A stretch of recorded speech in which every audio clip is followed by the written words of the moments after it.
Hello, welcome to Mostly Off Topic Plays Laughter and Dragons for the One Ring, first edition, mind you. I shouldn't point, I've been told not to point. I am joined by Ben. Hello. Joe. Hello. And Matt. Hi there. Who I almost wanted to introduce as Matthew. Is it Matt or is it Matthew? Yeah, Could that would have we been go more Matthew? appropriate. Really? Had we a do kind of Matthew? children's TV presenter vibe. You can do whatever you want as long as you don't use obscenities or any other, dodgy language. Okay, good to know. So, hi everybody, this is episode 28. Look at that, session 14. We are going to be playing Laughter and Dragons.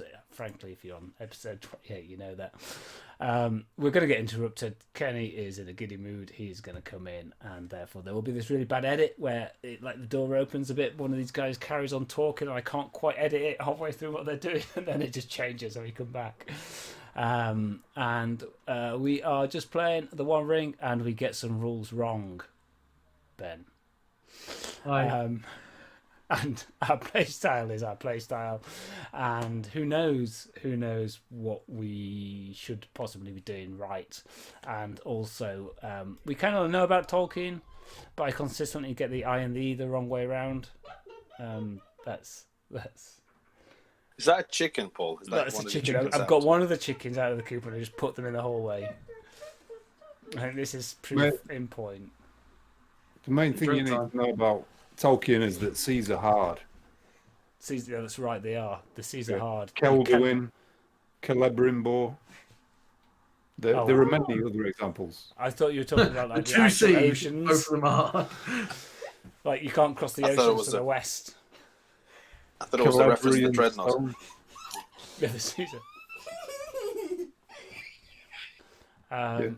And thank you everybody for watching and for commenting and just generally being awesome. Really appreciate it. If you want to come along, we try to keep. I don't know what I'm saying. We try to keep a little bit of fun going in the Twitch chat for what it's worth. See, this is the fun right there. You can't say that, though, Paul. That kills the fun. That kills the Well, fun. it's like You're gonna have explaining fun. your joke. Sorry. This is what we're doing. This is fun because This is fun. Everybody is having fun right now. Good, and I'm glad that you're enjoying it. Okay, well, that's the self-indulgent intro over. Shall we find out what happened last time? Yeah, let's find Yes. out. you got to pull up Doom Bunny synopsis. Okay. Yeah. Well, there was a hair-based NPC that I very much enjoyed again, and he held a moot of some kind. It was a council. Council, that's right. And, I really had a moment there where I was trying to work out like hair as in like rabbit hair. I was thinking, was there? I forgot you meant Joffrey. Yeah, it was.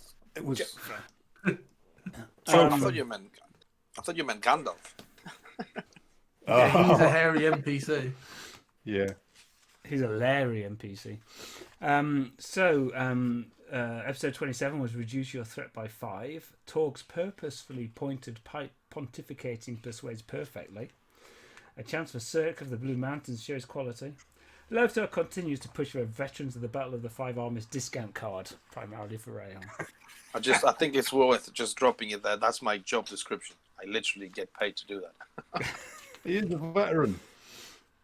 Yeah. Right. You youngins! So shall I just recap them for the benefit of That might be viewers? helpful, Paul. That I might be suspect it may well be. So you had been contacted by Margaret of the Golden Sheaf, who was worried about Dermy a few weeks previously. I think you wrote well back then. There had been some break-ins or attempted break-ins by shady, goblin-y creatures in the Golden Sheaf attempting to recover Dermy's information and materials. They allowed you in because they knew that you trusted and that the relationship that Cirque had with Dermy, kind of like you were of an ilk, so to speak.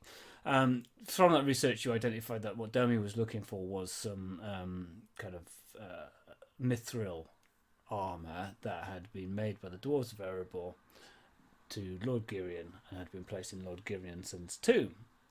Bit of aggro research. Dwalin wanted you to kind of recover it for Erebor, etc., etc., and a bit of an issue with. I've actually Thane Jofa. That's as much as I can kind of do currently in the start. You need a wig. Yeah, I'll go out and get one. And you'd head off into the wilds, the wilds of the Grey Mountains. I found out that the wolves there are pretty hard. They had put quite a chunk out of you, and you met with Clifford, who was the donkey wrangler from Bree, and he told you about the ambush that had happened by some evil men led by a goblin. You tracked them across through the wastes on quite a perilous journey that Torg realised he hadn't quite packed sufficient pipeweed for.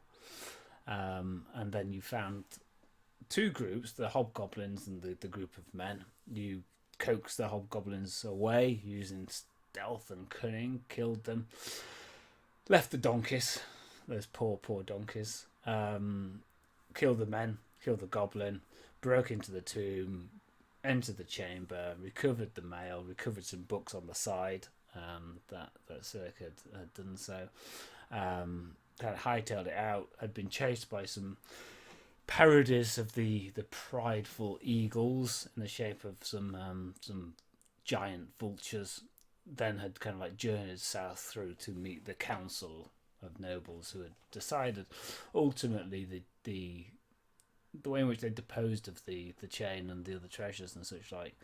There was Dwalin for the dwarves and Lord Hakon for the land of Dale, trying to essentially claim rights to the treasures to themselves, and you'd navigated that space quite persuasively in terms of the rightness of actions and the sacrifices that had been made by yourselves. And you kind of pushed past Dwalin's attempt to speak on your behalf, so that you were able to speak for yourselves.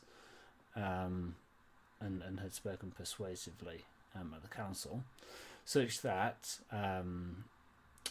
Thane Jofa was swung by your arguments as the kind of leader of the council and put forward 3 votes to the nobles. The first was that the treasures accrued to the dwarves, which was Dwalin's argument. Second was that the treasures accrued to the people, men of Dale, which was Lord Hakon's argument. And he proposed a third option, kind of inspired by your oratory and by your persuasions, and that was that the coat of mail was to be placed within the city of Erebor to act as a template or inspiration to the dwarven craftsmen seeking to reclaim their heritage. There had previously been incidents in Dale about kind of dwarves complaining about the diversions and the kind of like moving away from the heritage, and kind of recapturing that lost skills, and that the treasures would then kind of accrue to the men of Dale because they were there for Girion son, and therefore it was right in that way. And that seemed to be well received by the less partisan factions that you had kind of persuaded through your presence at the council. And Sir attempted to speak to Jofa to kind of like make good some reparations, but Jofa was quite busy at the end and was not so minded to talk to Cirque. And then you were shown into a room with Barlin and a grey cloaked figure, big velvet hat, big beard, who had turned his head, looked at you. "Ah, so these are the travellers that you speak of, Barlin," he had said. Or something like that. I did actually go and check the video to find out what he said. Did he have a humbug in his mouth? That's right. He arrived precisely when he needed to as well, for the record. So that's where we'll pick up this session, and this session is going to be essentially the epilogue to the last adventure, then moving into the fellowship phase. And I've realised I need to go like pin this here. Okay. So Gandalf the Grey, and it's up to you how much you kind of like know or recognise Gandalf. I'll leave that to your discretion. If you you won't have been necessarily buddies with him. He's not your patron or anything like that, but you might have had some dealings with him, particularly those of you who fought at the Battle of the Five Armies. Who was Oh, that? here we go. I'm just elbowing Cirque. I know that wizard. That's Gandalf the Grey, lad. and I can introduce you to him. and Torg is kind of like just sniffing away at the smoke, the pipe smoke as it kind of wafts past. Sniffing Gandalf's pouch. That's Torg has never seen a wizard, okay. for the record. Didn't Torg fight at the Battle of Five Armies? He was there briefly, but he was surrounded by his father's kind of warriors, and wasn't really, like Prince Harry used to dress up and cosplay as a soldier. Or Nazi? It was a bit, it's a bit like that. No. Okay. So I'll leave it for you guys to decide. So Balin is there and Balin stands. The question that Gandalf had said to Balin as you were entering was, so you're still planning to carry on with the endeavour? And Balin was answering in the affirmative, and then kind of paused and stopped as you entered. Balin stands, and kind of like comes across to you. He kind of embraces you each in turn, and holds you, and takes a pace back and looks at you. Well, thank you so much for going and helping and recovering Domi, and I hear that you spoke so persuasively at the council as well. Oh, let me introduce you. This is Gandalf the Grey. He's known to the elves as Mithrandir, or the Grey Pilgrim. I am Hello, Gandalf. I'm honoured to meet you, Gandalf the Grey, and I trust you are a friend to the dwarves, as you know our Lord Balin so well. Yes, I am. I'm a friend of all the free peoples of the West. Please, be seated. Is there anything that we can get you? Any refreshments? Well, What are you laughing at, Matt? I'm in character, but Okay. That's good. I think what my friend would like to ask is if you have a spare pouch or five of your finest weed, because he's been parched. Can you be parched from a tobacco? You mean he hasn't gone through cold turkey and he's given it up as a bad habit yet? No, he shouldn't know. Well, but it's true. My bowl is dry and empty, and has been these last 2 weeks since we returned from the wastes north. Oh, let me help you with that. And he pulls out 3 cards. And he's, oh, sorry, I'll put them down the side. And he grabs out 3 cards. Yeah, he drew 3 cards. Or neutral sphere. No, just whatever was happened to be top of the deck. And he hands across. This is from the Shire. It's Toby Tobias pipeweed. I've never heard of it, though. I have had pipeweed, I should add, from the Shire before, and it's never disappointed. Well, thank you. Yeah, Torg will take some. He's not ashamed to take some from a stranger. Well, he has been introduced to you, and Balin has vouched for him. So, Yeah. I understand it was quite a dreadful business. Now, it was nearly disastrous by all accounts. So, tell us a little bit about what happened out there. It could have been a disaster, Gandalf. It's true. There was it was a challenge, both of the spirit and of the tactical element, I would say. The wastes are hard and the journey was long, and there were enemies there that we've never faced before. Tell me of these My enemies. primary concern, and apologies, sir. You spoke of the enemies that you had not faced before, but you are all seasoned veterans. Even, I recall, have fought at the Battle of the Five Armies. Well, my friend Lothar perhaps bloodied his axe or his mattock more than I. If I'm honest, I was there only nominally, perhaps as a symbol, and protected greatly by my father's warriors. I did not take any greenskins that day. But what of out in the west? What kind of enemies were out there? Well, there were these huge birds, Gandalf, that were really annoying, and tried to drag me away and feed on me.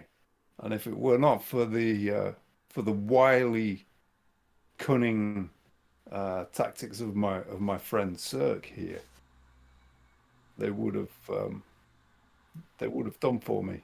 I'm sure of it, and Domi, and alas, two of Domi's companions fell in this quest. But we achieved our end.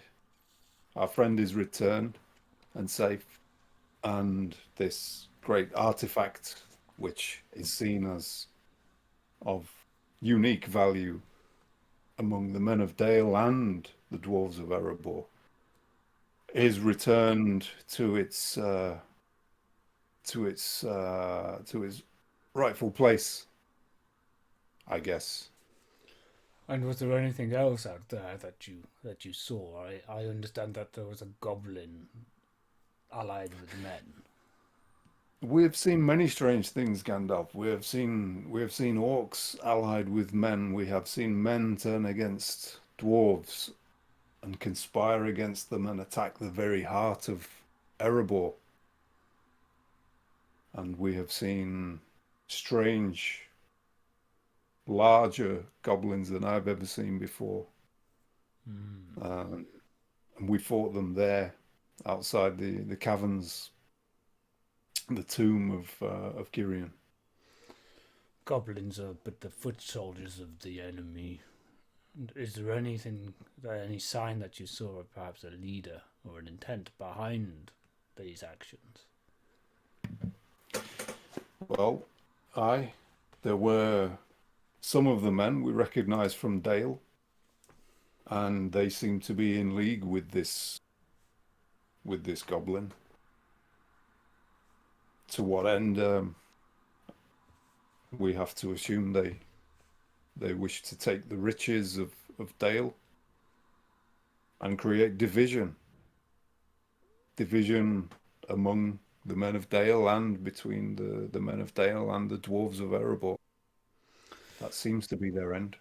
You have spoken to me about this Barlin before. How goes the relationships between the city and the mountain? Well, it could be a bit better. I think I may have made a misstep, actually, myself. I've created a little bit of mistrust. I faked my own death, so I did, and twice, as it happens. And it got a bit of a reputation for dwarves not to be trusted. And you can see Gandalf's like, okay. Why is he speaking Elvish? That's a different game. It could become a half elf. Well, you want to see what Elrond sounds like? Sorry, my Dungeons and Dragons game, elves speak with a Welsh accent, and half elves speak with a South America, like Southern USA accent. It's all yes. So, what do you think of the relationships between the city and the mountain? What is your understanding of how it is? Mine? All of you, each of you. I believe the relationship is broken to a point of no return. I think the newly re-established kingdom of the dwarves is already broken irreparably from the inside, from within. What makes you say this? There are divisions in Erebor, deep divisions, and this this relationship with Dale is not helping. The pressures from Dale divide the dwarves further, and will continue to do so if there are some darker forces working against them. This does not bode at all well. What have you, Circumloathtar? What are your opinions on this matter? I, if I may say so myself, dear wizard, I want to say a bit more positively. I would like to think that this can be repaired. Torg is right. There's a big division, a lot of dissent,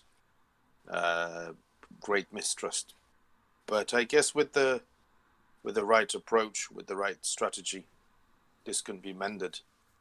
If we let both sides aware that there's a bigger enemy afoot, and we have seen some evidence of that. This is probably not just a random orc here or there. There's something bigger happening behind the scenes. So if someone would to, speak to them and make them aware that there's that danger, then perhaps that would push us towards unification. But that's how I would see it. I'm more of a military man. I mean, on the battlefield that tends to work, but with this court business, diplomacy, and not sure if that can be as easily solved as on the battlefield with a mattock. With it. And what of you, Cirque? What is your opinion? He kind of brushes off a little bit dust from his robes. Kind of leans his weight slightly in his chair. Ooh, I tell you, these chairs just aren't to do my back in. There's something rotten in the heart of Dale. There's a corrupting force there, like my colleague says. A companion. We've seen it, just but a hint of it. But I don't feel it is our place to root it out. I feel they need to heal themselves, to discover their own. Because if we point it out to them, we're either, oh, it's more dwarven interference, or it's this, that, and the other, or it's the. Whereas if they resolve it themselves, it's then done without any outside influence that could then be used to taint the relationship one way or the other. I feel if dwarves and men are to come back together and form an alliance that's worthwhile and has some longevity, first, both our internal divisions need to be healed, like Torg says, but also they need to heal their own wants, because there's no use we make no friends mentioning corruption with men, be that true. Even if they know it's true, they don't want someone pointing out their failings. They need to exercise that poison themselves from their system. Well, it looks like you fucked it up, Balin. Balin's like Deleted scene. May I speak? May I speak frankly? Of Gandalf, course. Lord Balin. Balin's a little shifty. He's kind of like, he's not entirely happy with the way this conversation's going. And that's fair. You had one job. It's a little bit like that. The dwarves are many clans spread across the north of this Middle Earth. They are disparate and they have different goals, and it will be difficult to unite them, for we are few. And while Dane is a good king here in Erebor, Erebor is far from the Blue Mountains. It is far even from the Grey Mountains.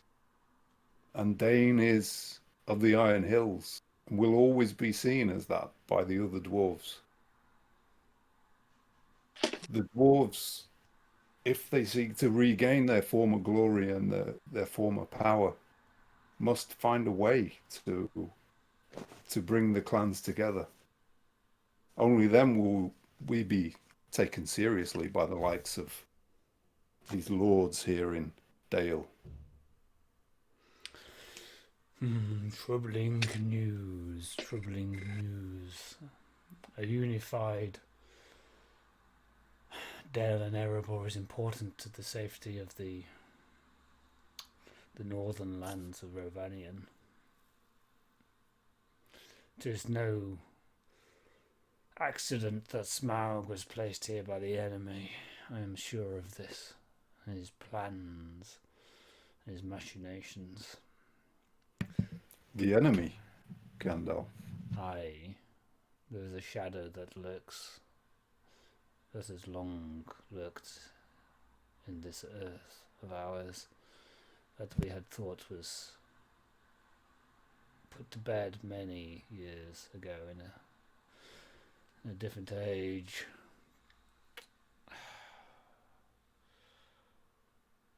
Balin, it seems that we have not done as well as we had thought in building the relationships, but at least the actions of the council today have put a pace forwards. Bard has retired somewhat from the leadership of the Dale folk, and that has left his councillors space to operate within. I fear that some of the machinations spring from there, but there's a hand of the shadow in this, certainly. I am troubled, even if I am pleased with the outcome of today. I'm sure you are right, Gandalf. If there is anything behind men and orcs in league together, enslaving dwarves to achieve their end. Excuse me, the fly in my face. This is the work of the enemy! You shall not pass! Yeah. Why does it want to get into my mouth? What kind of survival instinct is that? A poor one. Maybe it lays its eggs in your mouth and then pop out of your chest. The only logical answer. That is the only explanation.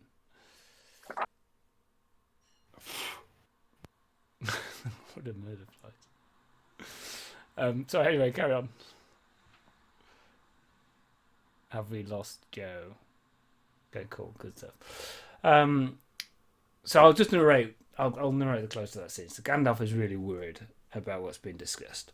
Balin is slightly embarrassed. It's kind of like you know when you kind of like your boss is telling everybody how great the program is going, and it's all green and it's wonderful and it's brilliant, and then kind of like the steering committee pulls up a junior member who inadvertently or what have you is just playing it straight down the line. Is like, well, it would be all green apart from these things that are red. It's a little bit kind of like that. So it's maybe not quite as under control as Balin has suggested.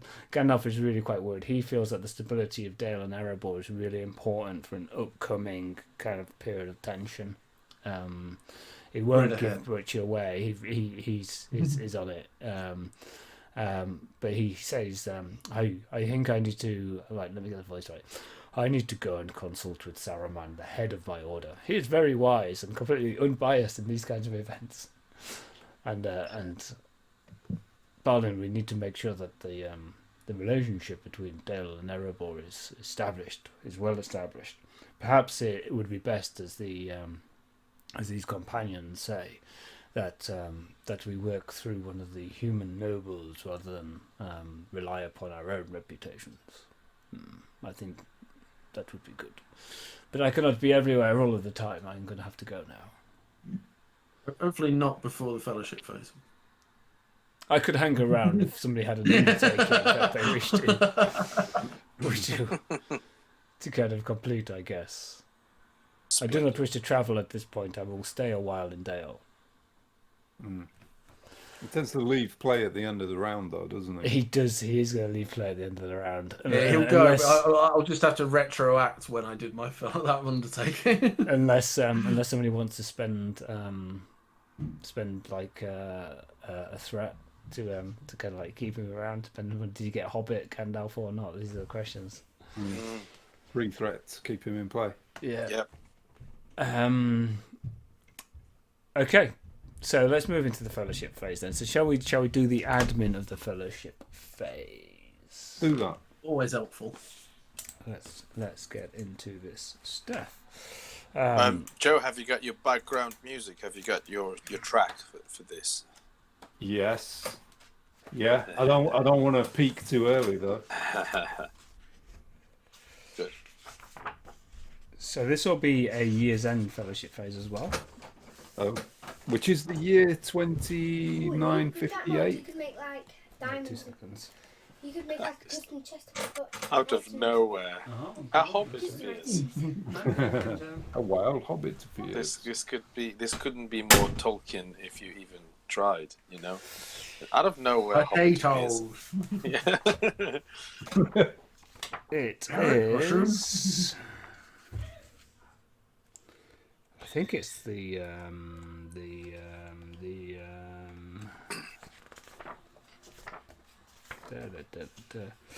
2959. So it's the Okay. 2959 moving into 2960. Yeah. Correct. Bit says the interruption wasn't long enough. He hasn't had a chance to get a beer. Yeah, and Kenny's now probably go to bed. He probably had time to drink Run. free while my Wi-Fi was rebooting. Yeah.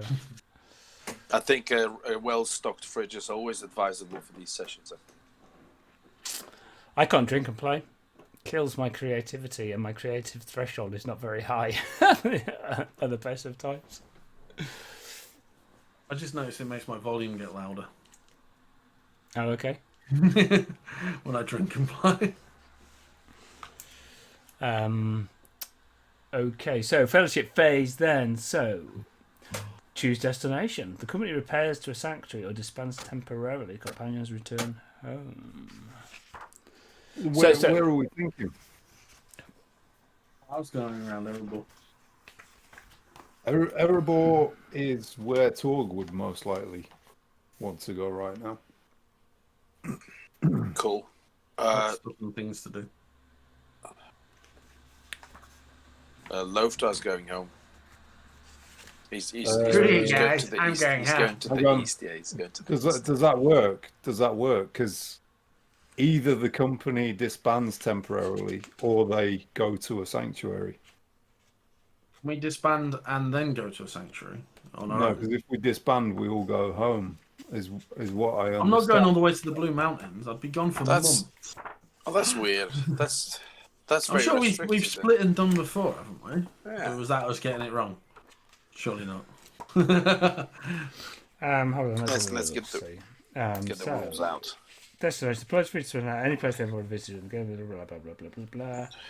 Don't choose dickhead places to go. Blah blah blah blah blah. Sanctuaries. So you can disband the company temporarily. Each player chooses the location where his character repairs to.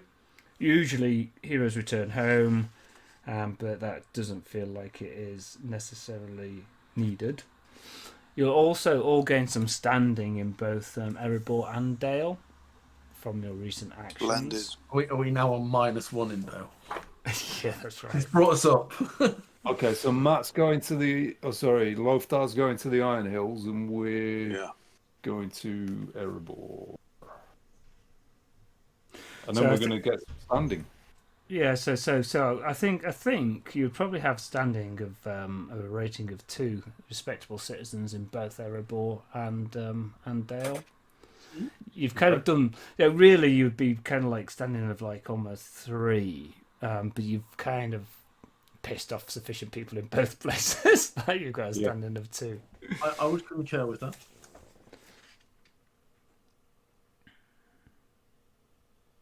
I'm also happy that given that this is a year-end phase, and given the co-location of Erebor and Dale, if you were to say, all right, I want to perform one undertaking in Erebor and one undertaking in Dale, but you're close enough that it's not a massive problem for me. You pick a nice summer's day and you make the walk down.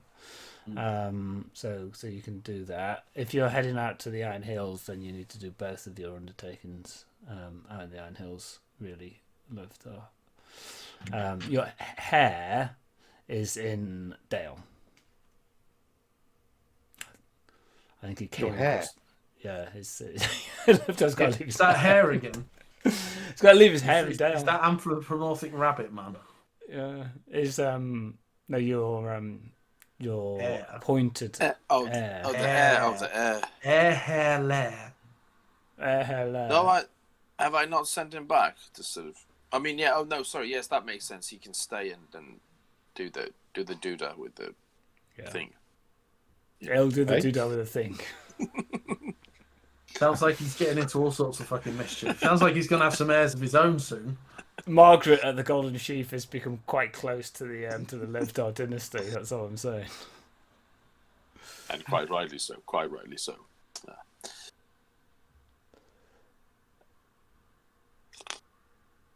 What does the crown mean on the Twitch chat? Just to drag us off topic slightly. Okay, so where do you want to go, guys? It's we have Prime Gaming. Oh, okay.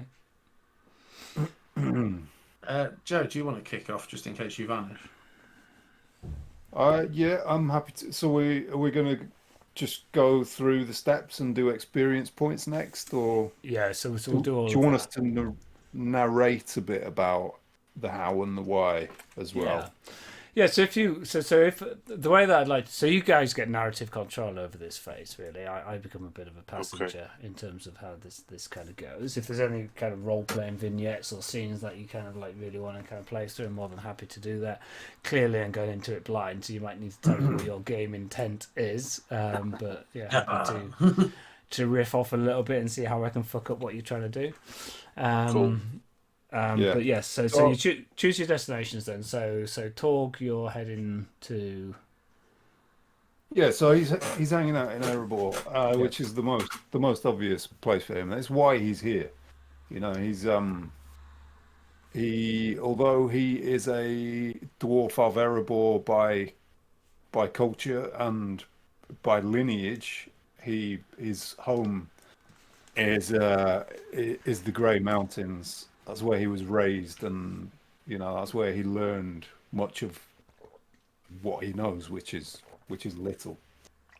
And he left the Grey Mountains, the son of a clan leader, a lordly young, kind of headstrong dwarf with some confidence in his abilities and a desire to kind of revisit the homeland and this kind of flocking to Erebor of the new kingdom. He wanted to be a part of that and to find a new future there.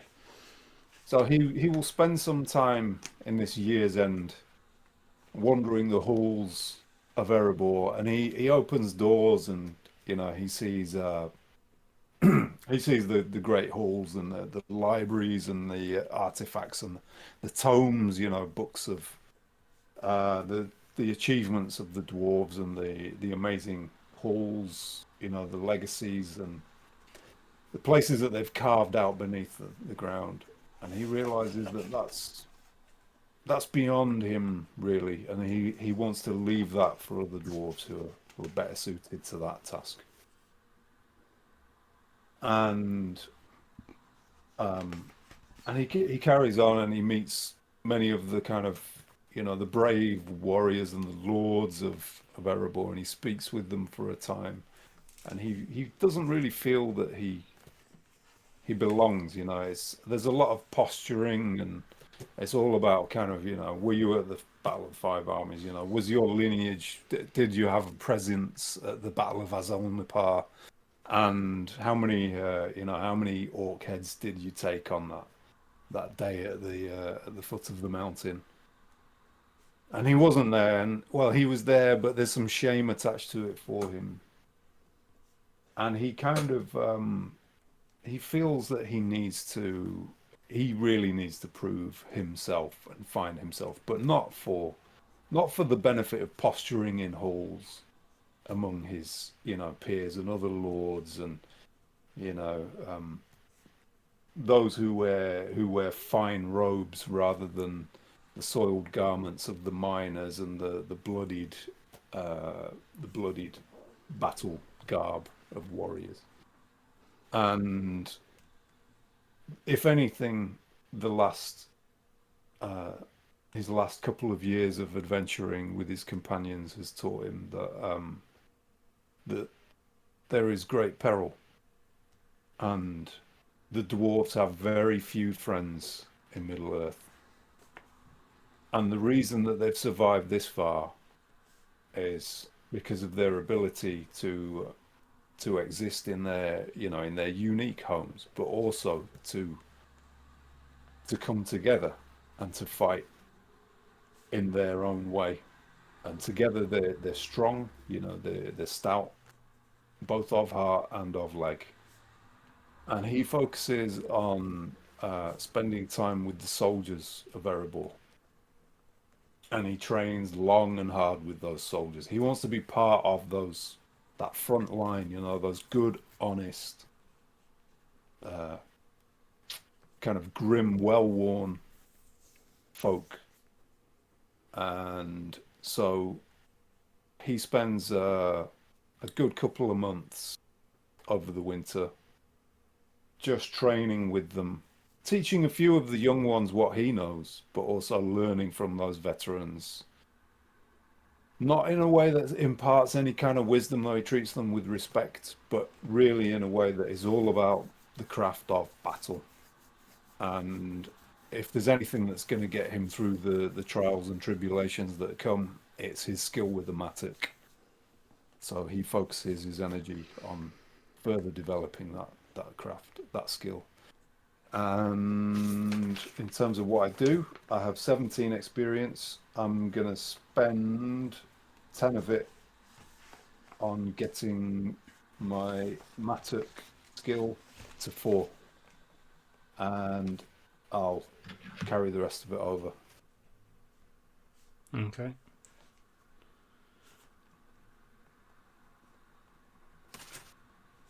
Don't you spend your AP first?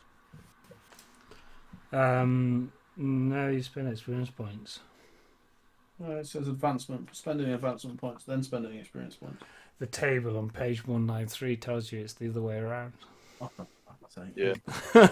So what we need is like a second edition to kind of clarify some of this. I want to raise a point of order here. It's the same thing on the 116 in the Adventurer's Companion. It's also the other way around. So Actually, I think you'll find that the Adventurer's Companion table got deprecated and released 2.7.9.4. Well, so I mean, Sorry, Jeff. if we want, instead of kind of breaking the flow, I'm happy to just do my advancement points now as well. Yeah. So let me just talk what I've got. 2, 3, 4, 5, 6, 7, 8, 9, 10, 11, 12, 13. So I have 19 advancement points. Let's just make a note of that. How many advancement points can you possibly gain in an adventuring phase? 18. Yeah. 36, 9. It's never going to happen, though, is it? Didn't you just say you have 19? Yeah, you store them. You carry them over. I carried 6 over. I've got 19 as well. I have 13 and I carried 6 over. Yeah, okay. So, advancement points. I can, let me see.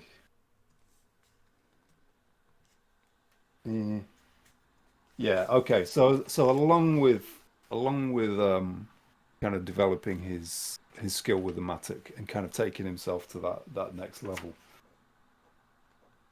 Torg feels keenly the loss of Domi's companions in the last adventure, and felt helpless. Felt that he should have being able to do more to save them. So he spent some time with a master of healing in Erebor and learns some slightly more advanced techniques, increasing his healing of 1 to 2. Cost me That's good. 8, and that leaves me with 11 points. And with those 11 points, I am going to increase song from 1 to 2, and that leaves me with 3 points. So he learned some of the old songs of Erebor while he's drinking with his some of the soldiers that he's kind of not befriended but spent some time with. Yeah. Okay. Bunny points out what's wrong with pipe poking the wounds. It only gets you so far. I mean, To be fair, if you'd left it in, it would have like sealed it. you're using the wrong end of the pipe. That's the problem. You got to kind of whack all the hot ashes out onto the wound and quarter over. And you're also piping up a lot of problems as well, when it seals fully. Yeah. No, it's got a nice flow. It can still leak out Through the pipe. Yeah. I guess no. Okay. So undertakings in Erebor. Yeah. Shall I do mine as well? Let's do it all. Yeah. Okay. Okay. So Torg, along with kind of really wanting to develop his skills with the Matic, he spends a lot of time reflecting. And since he came down from the Grey Mountains, a young kind of headstrong lordling with having lived a sheltered life, he's learned a lot in the last few years. Some of which is that, first of all, the race of men are surprising. He's made friends among them, where before he was completely mistrustful of them. He has felt connection with some of them, few of them, but then again there are those that are not to be trusted and who hide among them. At the same time, the promise of the new kingdom of Erebor is not what it shaped up to be. And there is deep division there between Dwalin and Balin and those that follow either. And as such, he has reflected deeply within himself, and he has become less willful and far more wary. Not least because of the dangers that lurk in Dale and Erebor, but the dangers on the road, and to walk the wilds as he had with his companions in the last adventure is a dangerous path.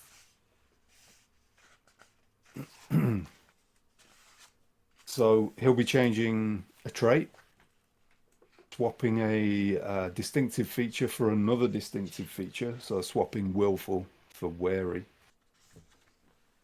But it goes deeper than that.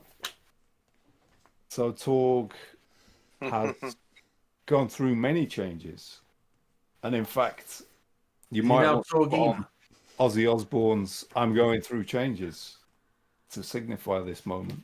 The one with his daughter. I don't need our theoretical monetization to be demonetized before we get to the monetization. Yeah, I'm not going to try and sing it. That'd be alright. I don't want to get a copyright strike, but also because I'm a really bad singer. And that would not get you a copyright strike. What was the name of the the sewing woman, with the magic Kelda. needle. Kelda. Kelda, exactly. Okay, so so she's one of the kind of really significant figures in Torg's recent life. You know, his experiences in Dale. And let's imagine, you know, they've kind of met up since on a number of times. Torg's kind of sneaked off down to Dale and just sort of gone to her house and made her a cup of tea and sat and chatted with her and things She's like getting old. that. She's getting old, yeah. She's Yeah. getting old. So he's increasingly concerned for her, but also, you know, the stories that she told,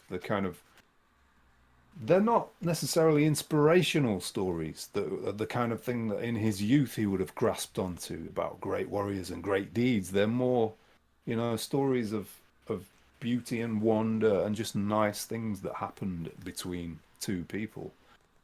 And it comes across in her artwork and in her tapestries and weavings, this art of storytelling. And at the same time, he feels like he's left, you know, the smithies uh, of Dale behind, and his friendships there have dwindled, and he no longer practices his smithcraft, and he's much more interested in the art of storytelling, and learning that craft has become more important to him. So while books are beyond him and completely out of his ken, speaking to others and all that art of oral storytelling is kind of gives him a really, you know, gives him a lot of energy, and he everywhere he goes in Erebor, that's what he seeks really, is those stories. So I'll be basically doing the same undertaking twice, one for a distinctive feature and the other for a speciality. Thought you were going to drop a Smithcraft for like cross stitch then for a minute. That would have limited use, I'm thinking. I don't know. Darning socks. So, which distinctive speciality are you picking up? So I'm taking storytelling in place of smithcraft, and I'm taking wary in place of willful. Yeah, That's cool. I really like the first one. Okay.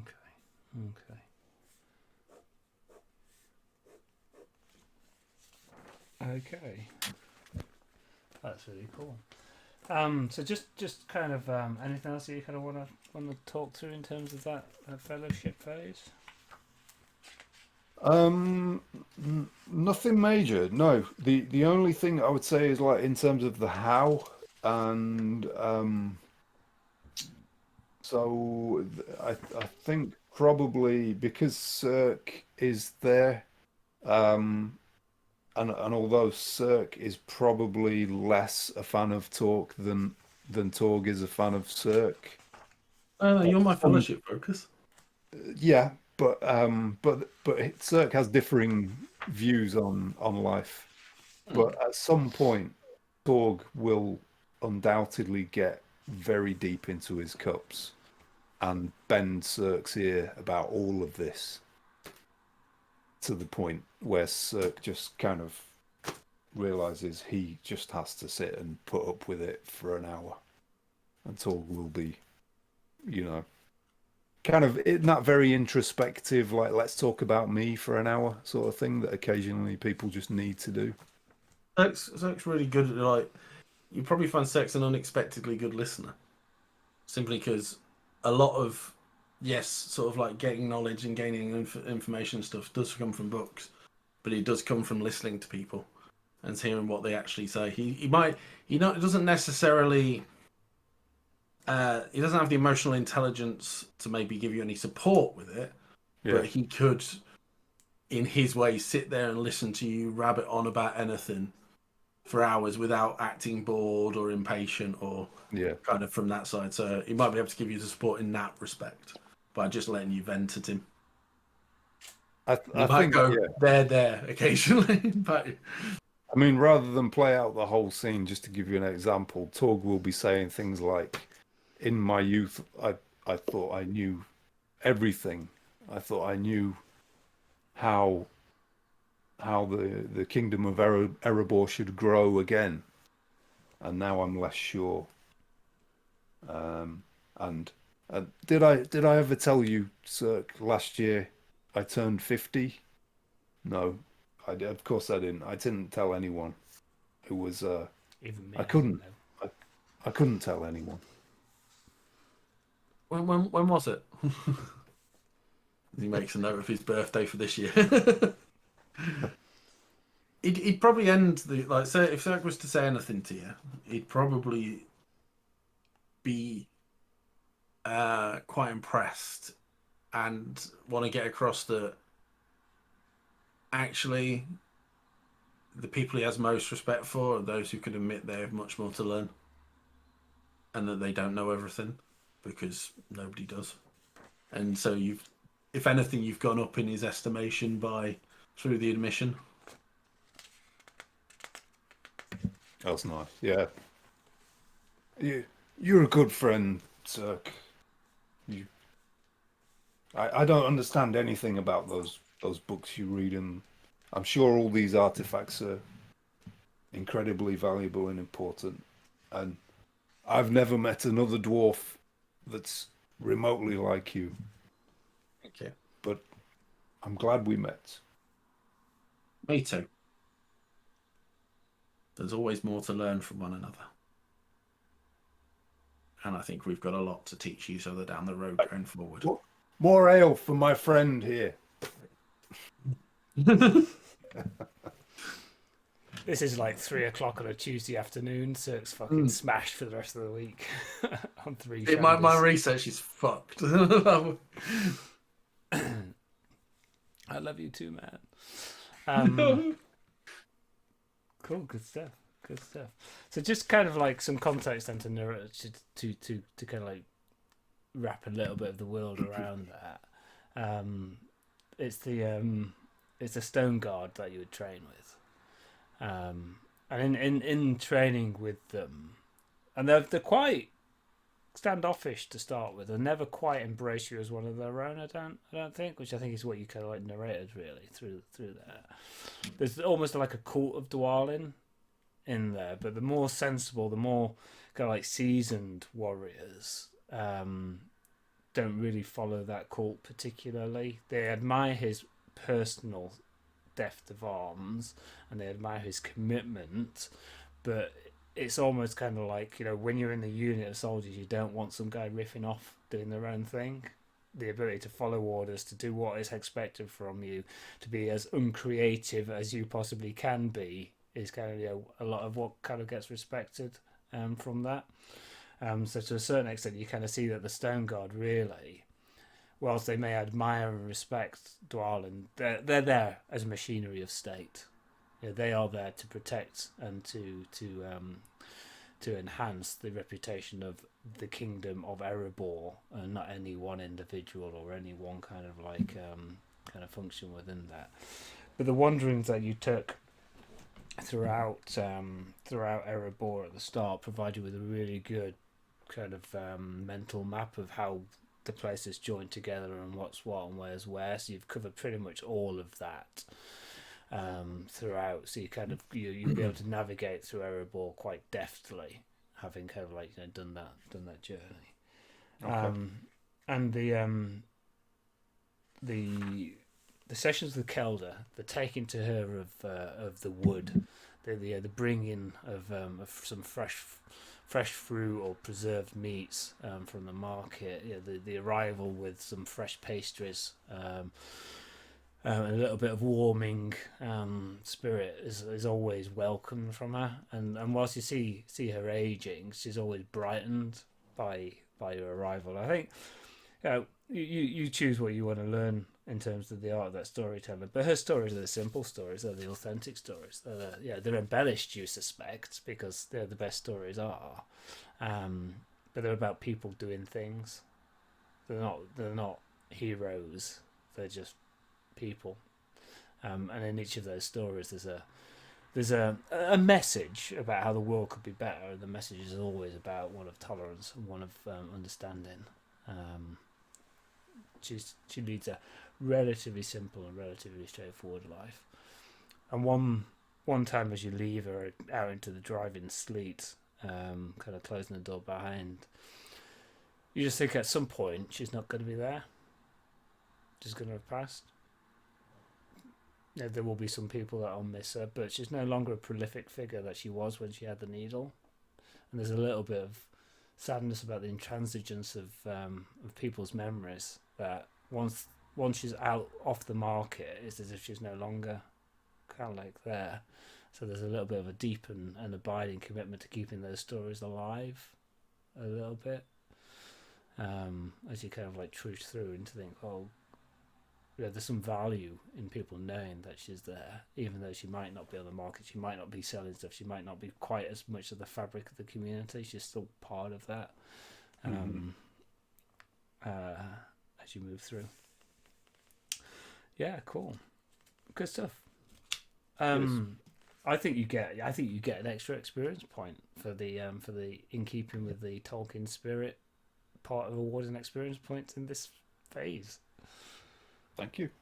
You're welcome. Unless the table might disagree with me. But since they I want to raise a point of order here that it's not quite within the boundaries of the rules that we have established here, but I think we should let this one slip, clearly, because I don't know what I'm talking about. Good stuff. Good stuff. Who wants to follow that? I don't mind going, seeing as I'm there also. And actually some of my bits link in. Yeah, okay. That's all right. So you're going to Erebor as well? Yes. Okay. There'll be a little bit of Dalage in there as well, but only like Dalage. Yes, so XP. Funnily enough, probably following some of these conversations we've been having, Sek actually asked to join the training sessions with Sterngard. He's aware that he got out of some of those situations by the skin of his teeth and through just pure dumb aggression and luck of like running and jumping off of riverbanks to stab flying birds and things, rather than actual notable skill. And he's okay with a blade, but it's, if he gets the feeling if he's going to be spending any more time with these people here, he needs to get better. So he will spend 10 experience points taking his short sword, or sword as it is, to 4. What XP does he start with?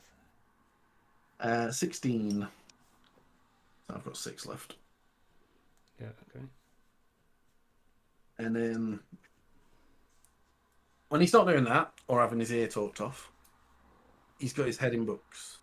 Be they, and there's probably 3 main areas. He's kind of like, it's kind of like my undertakings and my XP spend here kind of merge. My AP rather. So my action points, but I set 19 action points.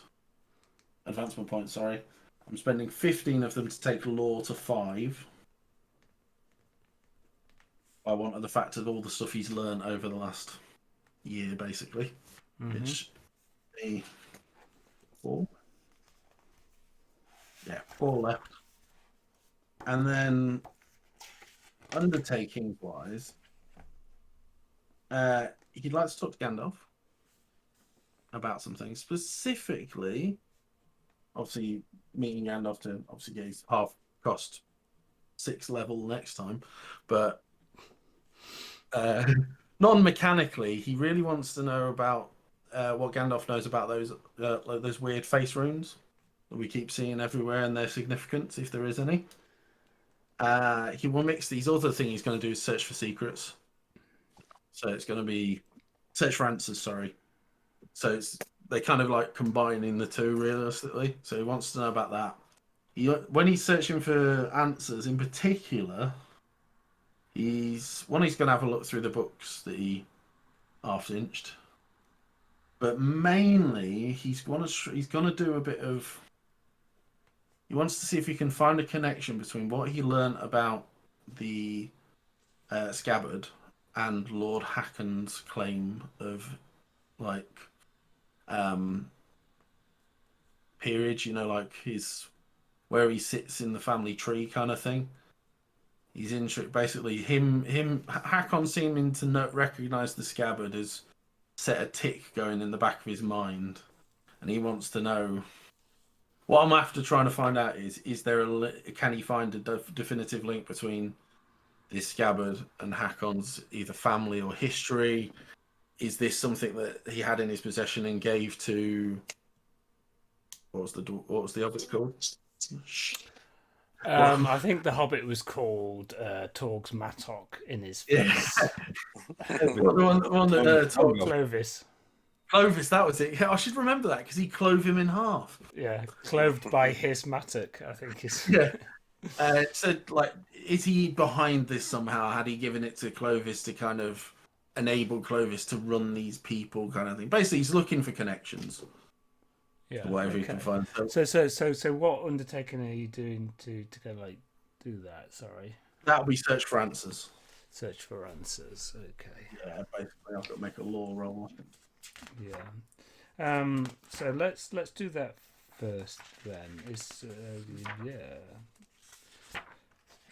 search for answers. Which book is that in? It's just general ones. I think it's like your generic. Is that you? And you roll law for that, Ben? Yeah. You've just increased it to 5. Yeah, hell yeah. I worked out my ordering. Even if I didn't know that advancement points came before thingy, I knew I did my undertakings after I'd done my points. Where's books go? It is, because I was looking at it earlier. It's one of the basic bitch ones in the Adventurer's Companion. Oh, right, the Adventurer's Companion. Which I can't find on my books now for some reason. It's on it's like right at the bottom of the first page of them.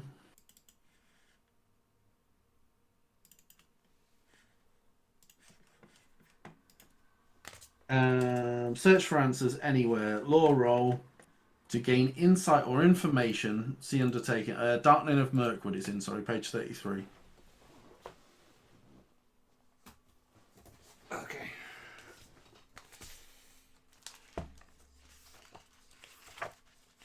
Got to be careful paging through this particular book. I was going to say, yeah. Wait a minute! Right, something tells me we shouldn't go down this path.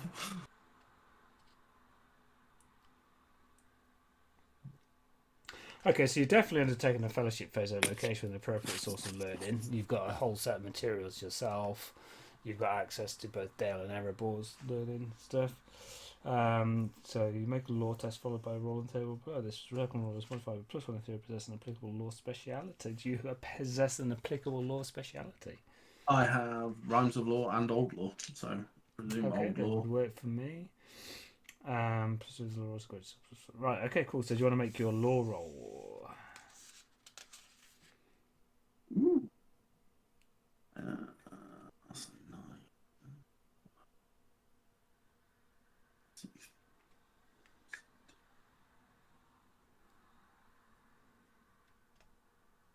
25 extraordinary success. So you get a +4 to your next roll on the what do you find out table. What do I roll for this? Just a feat die. It's a feat die. So this undertaking, you roll a feat die, depending upon what you get on the feat die, and you add 4 to your roll, determines whether you find something out. So frame to me the question. What is the research topic? I'm looking for connections between. So although what I said to Gandalf was true, I do think they should solve the men's corruption for themselves. That doesn't mean if I can't find the answer and point somebody at it, I won't do it. So I'm looking from everything we've kind of experienced, like in Dale and around, and the corruption and stuff and the things.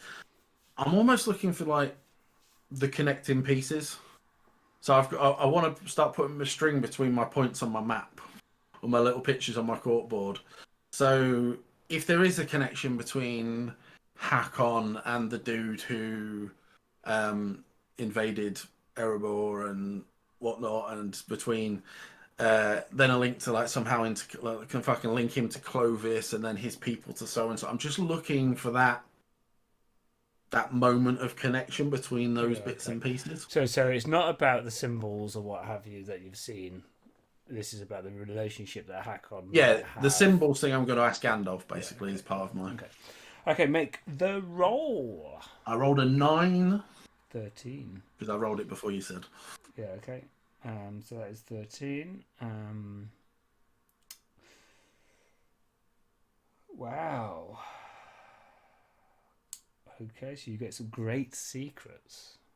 Ooh. I'll give you some time to come up with them. You recover Tell me them now. Tell me them now. You recover 1 point of hope and you gain 1 experience point. Oh shit! Oh, point of hope's handy.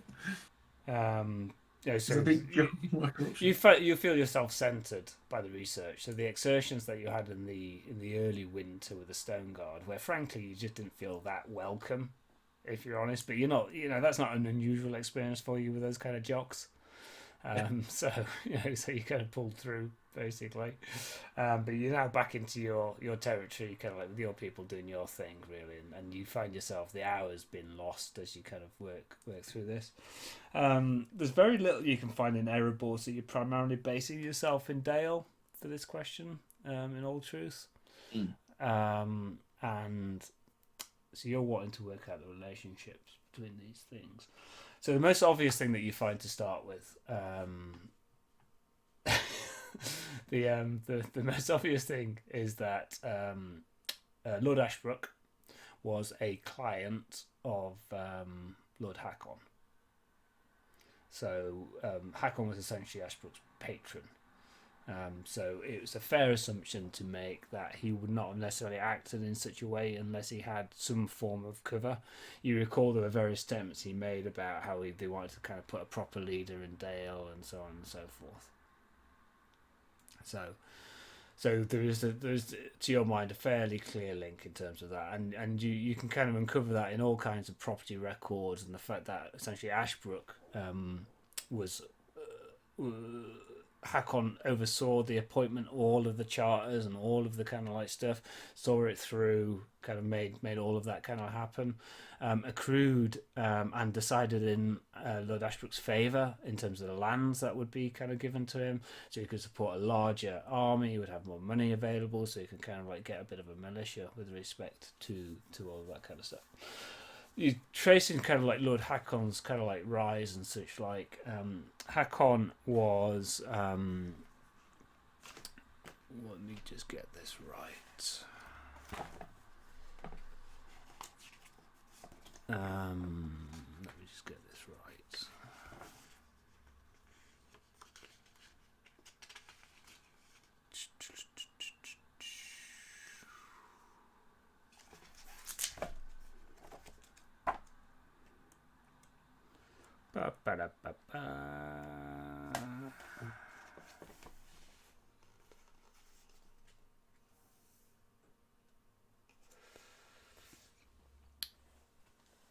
So Hakon's family lineage is Lake Town. That's where he kind of originated from. Very rich and quite influential merchant within Lake Town. And very grasping was the general view. So there's quite a lot of Lake Town's records and such like were moved into the archive in Dale, following the death of Smaug and such like, those elements that were there, and it's quite a thing to piece together. But there's quite a lot of cases that were brought before the Master of Lake Town about Lord Hakon's practice, very sharp practice, kind of claims of underweight measures and so on and so forth. And Hakon is the kind of person that if you give him an inch, he claims the rights to a yard. And in fact, and there's a suggestion that he won too many cases. On balance, he won too many cases. it's all very shady. However, the tax returns that you see and the statement of accounts there, he was wiped out when essentially Smaug landed on Lake Town and destroyed it. And he has been struggling ever since. The lands that he managed to obtain from King Bard are not rich lands. They are out towards the east of Dale, in the gap between the River Running and the Iron Hills, and they are not particularly great in terms of either arable land or in terms of farming land. And his living costs and where he was staying in the first years of Dale when it was rebuilding, it was a minor notary, but he's been moving and able to progress himself further up. You also find that he has sponsored a large number of the kingdom's kind of like civil servant class. They have entered the service of the King Bard, sponsored by Lord Hakon. In terms of a relationship through to Clovis and the scabbard, there isn't a large amount of documentary evidence available to you to be able to establish any kind of like firm link. But he clearly recognised the scabbard. He had seen it before. He was a little bit surprised that it was in your possession. He seemed pleased in some way that it was in your possession. There are also cases that were brought and very quickly dismissed, so there's not a substantial amount of documentary evidence about this, about claims that Hakon has been the root of troubles with some legitimate businesses in Dale, such that you wouldn't be at all surprised if there's a little bit of racketeering going on.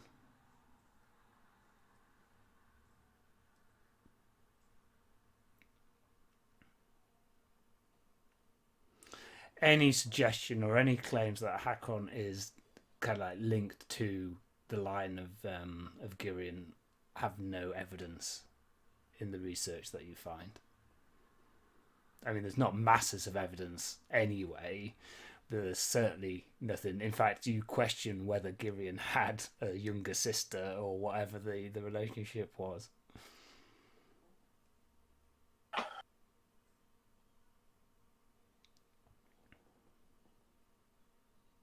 Okay, cool. I'd like to. He'd basically like to write up a report essentially, and send it anonymously to Lord Hakon.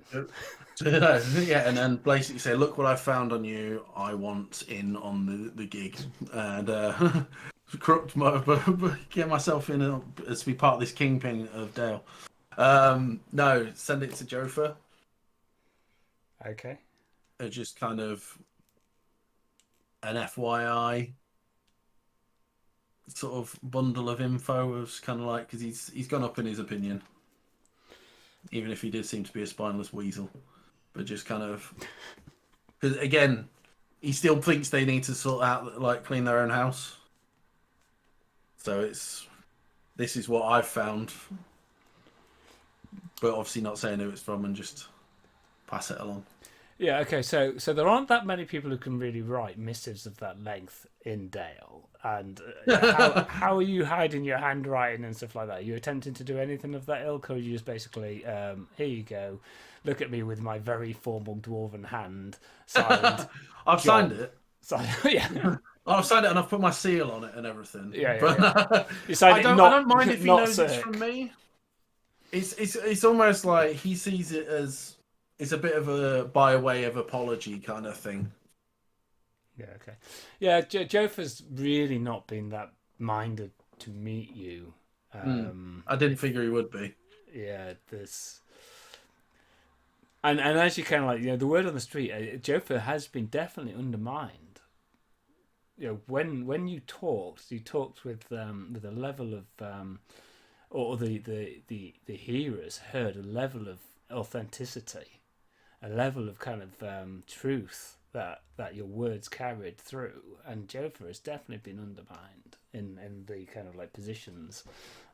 He's gained some of that back in terms of standing in the decision he made, but you spoke with the scabbard at your side, and it twists the words. Yeah, I don't know. I think like him being pleased I had it.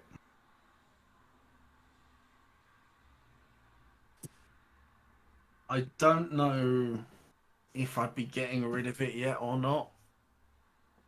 It's because I'm sure it didn't do me any harm when I was arguing the case the other way either, sort of thing.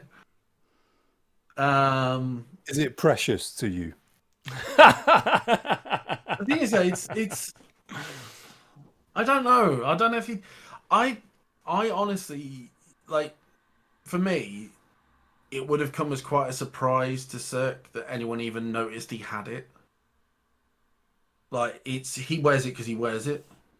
It was part like yes, he's aware of like that it's supposedly got these powers and stuff, but it's not. I wouldn't consider it to be a conscious decision that he's not wearing it to emphasize those powers or kind of even like if anyone noticed it, it'd just be like oh sort of thing. He's not. Yeah. Okay. So yeah, he'd be surprised that you noticed it. So I we'll see where that goes. I also do have foreshadow points still, so part of me is like he'd still probably be keeping hold of it. Well, that's for you to decide, isn't it? Really. Yeah. Okay. So just on the books that you retrieved, out of interest, one of them is a book of essentially poetry. So a lot of the old tales retold in prose form. One of them is a recounting of lineages, not necessarily of Girion and his family, but of the nobility of Dale at that point in time. So kind of like this is the heraldry, this is the kind of the lines and the source of authority and such like. And one of them is looks to be a treasured book that was personally kind of important to Girion's son. It's a book of very simple animal parables, talking about the different qualities of various animals. Has the usual kind of qualities you would expect from most animals, but it's got a very Tolkien flavour in terms of like the fell origin of spiders and flies and creatures that crawl and such like. But it looked as if it was had an inscription from Girion's son itself, and from Girion handing it to his son in that way. In which case, when once I'd read them all cover to cover and ensured I'd found everything I had from them, I'd have probably included them with the bundle of stuff to Jofa. Okay. And just put on the sort of thing of just like I'm now confident that you are more than the right individual to find these to their rightful homes. Okay. Accidentally fell into my bag. Just found them. I don't need to justify. He doesn't. Seth feels no need to justify his decision to take them because he was in there risking his life for these things and it was information. There's also a risk that no one would ever get back there ever again. It'd be undiscovered if it wasn't for him. Okay. Yeah. I mean, he feels quite righteous in it. Too right. And such is the path of shadow. So meeting Gandalf. Yeah, it doesn't give much in it. It just says basically so you meet them and get like advancement cost at half. Like it's a law or travel at half would cost me half. You've got some questions for him, haven't you? I would like to ask him if it's like. I know it's not part of like the role kind of bit with the thing, but it would be. My reason for wanting to talk to him would be to try and find out about those weird men-shaped symbol things that we keep seeing. Yeah, so the fog is rising from the river running as it kind of snakes around the edge of Dale, kind of through the streets. All the water's running there. The plants that bloomed in Dale have long past their best. A lot of them taken down.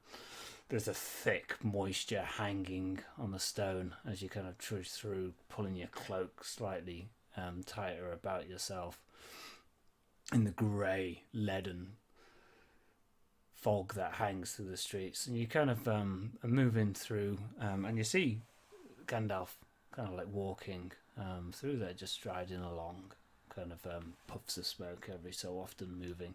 He's kind of got his cloak tied around him, his hat kind of down, little bits of water beading off the velvet of the brim, and you kind of fall in step, kind of like beside him, and he kind of looks across at you, and you walk along. He goes, "How goes it, Master Dwarf?"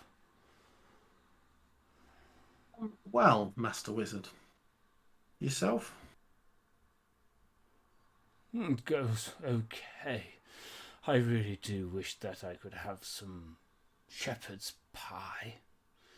I do like that, but alas, it is not the same up here in the north as it is in the south. They don't flavour it with the spices of Pelagia as well as they do. Perhaps just a bit too expensive, I guess. And also, I had a rough night in the Golden Sheaf last night. My goodness me, love, talk and drink. Oh, yes. If only he was actually still here and hadn't gone to the Iron Hill. Well, I was seeing him on his his last night in town. That's it. Yeah. Oh, God. I wouldn't. Yes, that was one to miss, I believe. But you look as if you got a trouble upon your brow. Not so much a trouble as a puzzle. Oh. He kind of in our pauses, various looks and goes, I've forgotten the way. I just sit here. Sorry, there's a street sign just here. You don't want to go down that alleyway. It doesn't smell fresh. The smell's much nicer this way. He kind of leans against one of the low walls. I'll just smoke a little while and find if I can find my way. Would you mind me bending your ear on a subject while you do? Oh, I do quite like to be tickled just behind the ear, actually. Kind of leans. Too much information, not what I was offering. Let's save that for the hobbits. Okay, of course.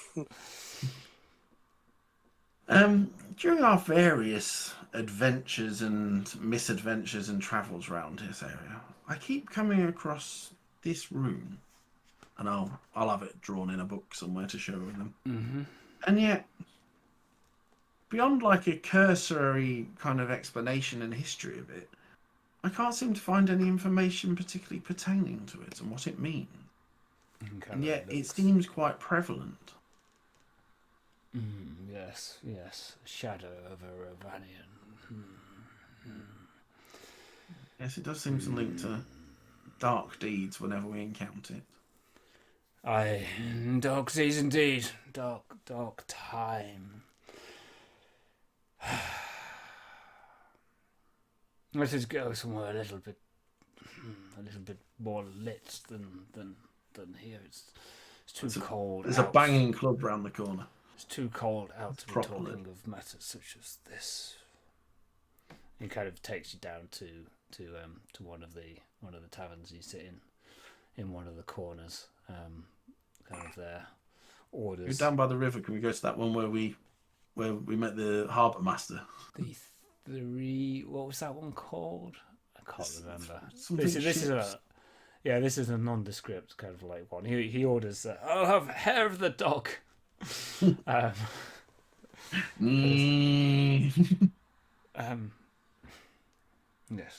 I see. How much study have you been able to do of this, I'm pretty sure I did some law test on it at some point, but yeah, I've looked in both the archives in the mountain and what I can find around here, and it's like I say, none of them seem fresh or new, but they do seem to link to whenever we've seen one. Bad stuff happened, shall we say? It brings with it. I'll give you a little bit of a tip learned through many years of this land.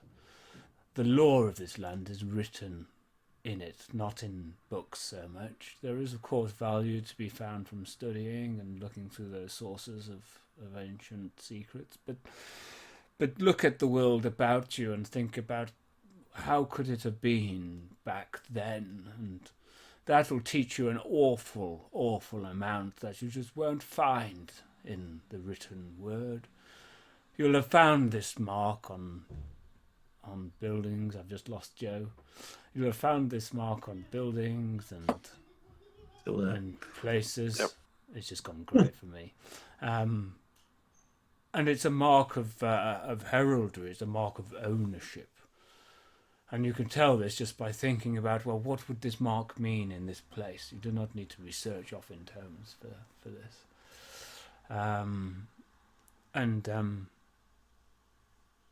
It is the mark of a ruler of this land many, many times ago, but it has been defaced.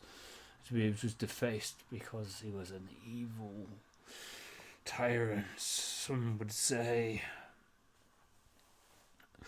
He committed forbidden acts of necromancy. He was more like a tall and noble Northman, and his ambition pushed him too far. Known only to the elves now and those who talk amongst them. I can share this with you, because it is times such as that we seek to avoid now by the work of the good races of Middle-earth, the races of the West joining together. Morlock was tempted by the shadow that has lurked in Middle-earth for aeons and ages since. Those who practice the arts of necromancy sometimes never die, and it is said that Morlock was rewarded in the way that the shadow most powerfully rewarded its servants amongst men, kings amongst men of that time. Faded to shadow, but shadow still walks and blows cold, hazardous evil about it. Yes, good man. A cinnamon bun would be most welcome if you have them. So look about you when you're thinking about the history of the Middle-earth. Look at the ruins, look at what's under the earth, look at what might be meant by the symbols that remain. That would be my advice to somebody who is studying law and wishes to advance themselves to further experience. Think upon that lesson when next you spend what we like to call advancement points as we break the fourth wall of this I feel that the knowledge you've imparted for me it'll mean I will progress 100-fold.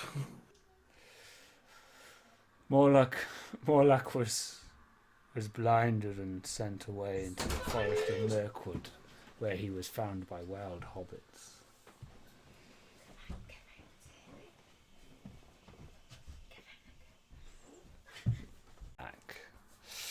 Cool stuff. Okay. Not back in line yet.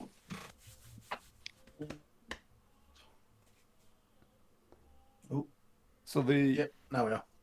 Cool. the other tavern is we think it's the Fat Bottomed Ladies. That would be probably right, because it would be the flat bottomed ladies, because it was a take on. Oh, really? It was a take on like barges. Yeah. Okay, it's a boating thing. I thought it would just be an innuendo thing. It was a bit both. Yeah, Flat Burnwigger got that one. Yeah. And Burnwigger on the chat. Got it right. Flat Bottomed Ladies. Cool. This is the advantages of binging YouTube episodes. There's a lot of hours to pile your way through there. Thank you very much for watching, though. Thank you very much for binging your way through. And here we go. Have good sleep. What was that? Have good sleep. Oh, thank you, Boosty. You have good sleep too.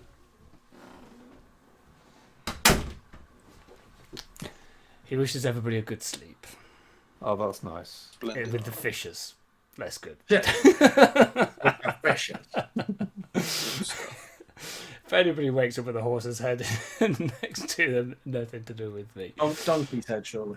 Oh yeah, donkey's head. Yeah, that's right. And Clifford Hanger, kind of like going, my fucking donkeys. Don't dig up that pile of stones in your back garden. Yeah. Okay, Loftar. Shall we move Yeah. straight on to Loftar's fellowship? All right, phase? I'm ready for my update. I'll keep it sweet and short, or short and sweet. So In the you're interest of you're time. heading back to the Iron Hills, yeah? Yes. Okay. So one of the Loftar things. has, Yeah. Okay. Go on. no, let's go on. Sorry. I would say, because you're not in Erebor or Dale, you would need to spend treasure to maintain your upkeep. I guess. That's part of the plan. Yes. Part of the plan. Yes. So Yeah, we've got just loads an of treasure. intro. Yeah. We've got lots of treasure. If not, I'll sell that. I'll sell that mail. I picked up. I'll just get a fence, get my usual fence, and just sort of flog it somewhere in the east. No one's gonna know because it's gonna be so far away. That's right. That's right. Plus 15 shadow points. I'm probably not gonna do that though. Okay. So yes, as a way of a quick intro into what goes on in Loftar's head, which is it's a mystery to all, including myself. But he's seen he's seen things. He's You weren't there, in his, man. in his older age, he decided, well, there's danger afoot. There are some bad things happening in this world, and perhaps I'm not as rusty as I thought I was. So he has decided that he's got more to give to the world, to the men of the West and all that stuff. That's why he needs to go back home and trade and enter the foreigner with the eye of the tiger. And then there's Rocky, running up these stairs. All kinds of good stuff happening. Have a montage. Dun, dun, dun, dun. Dun, dun, That's it. dun. Da. You can see him running to the east. Exactly. So he's running to the east in that tune, in that vein, but then after one day he just collapses and then just hitches a ride on a sort of some sort of a carriage going to the east. But things are happening. I'll try to be brief. So Take as much time as you need, Matt. Matt. Take as much time as you That's need. okay. So he had a good chat with his heir. There's clearly a change. So there's a change in his life. But he doesn't want to backtrack on some of the things he said. So the heir is now tasked with the business, in Erebor, handling that. But more importantly, he, after a good amount of ale with his compadres in the Golden Sheaf, no less, he had a great idea. It was probably about 3:15 a.m.